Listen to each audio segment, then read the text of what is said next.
La convocation fait suite à la plainte déposée par Mame Mactar Gueye de l'ONG Jamra. Donc nous sommes là pour soutenir nos sœurs, Zipporah Dulcingne, Aminata Ly Meng et Maïmouna Stouiat.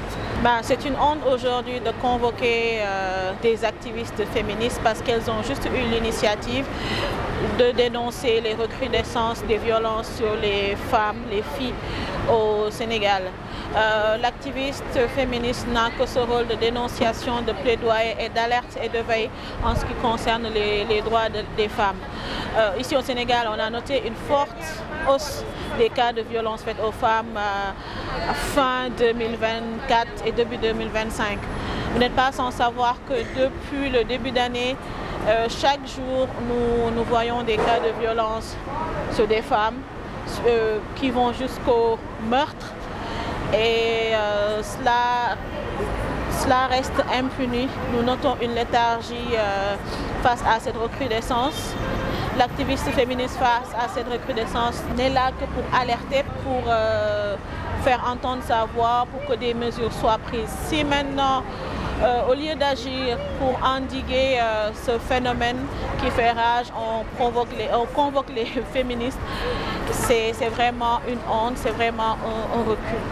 Moi, en tant que militante féministe, je suis ici aujourd'hui pour marquer mon soutien à des sœurs féministes qui ont été convoquées par la police suite à une plainte déposée par Jamra, Mame Mactar Gueye. Et donc ma présence ici, c'est vraiment pour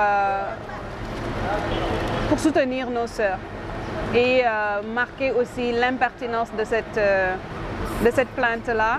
Parce que pour moi, comme je l'ai dit, c'est une honte pour notre pays, vraiment de porter plainte à des militantes qui chaque jour que Dieu fait luttent pour le respect des droits des femmes au Sénégal, pour la sécurité et la survie des droits des femmes.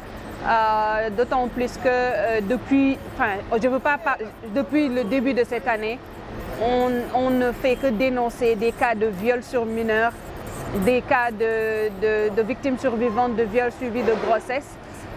Et malheureusement, je ne veux pas dire on ne peut faire que ça, mais pour le moment, les moyens que nous avons ne nous permettent que d'alerter, de dénoncer et de dire aux autorités l'urgence qu'il y a de prendre en charge et de prendre au sérieux la sécurité et la survie des femmes et des filles au Sénégal. Ça nous fait réfléchir parce que ça nous fait aussi nous poser beaucoup de questions. Comment des personnes qui s'activent pour la survie des femmes au Sénégal, pour lutter contre tout ce qui est violence, comment ces personnes-là peuvent être victimes d'intimidation?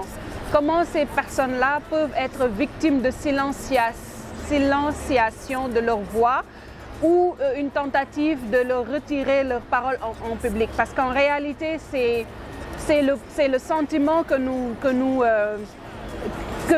avons actuellement dès qu'on entend une sœur féministe est victime d'harcèlement, une sœur féministe est victime a été convoquée par la police par exemple. Pour nous, c'est une tentative en fait de nous pousser au découragement. Alors que pour moi, pour eux, peut-être c'est un objectif, mais pour nous, vraiment, ça ne nous fait rien parce qu'on sait que dans le chemin du militantisme, en fait, tous ces petits problèmes-là en font partie.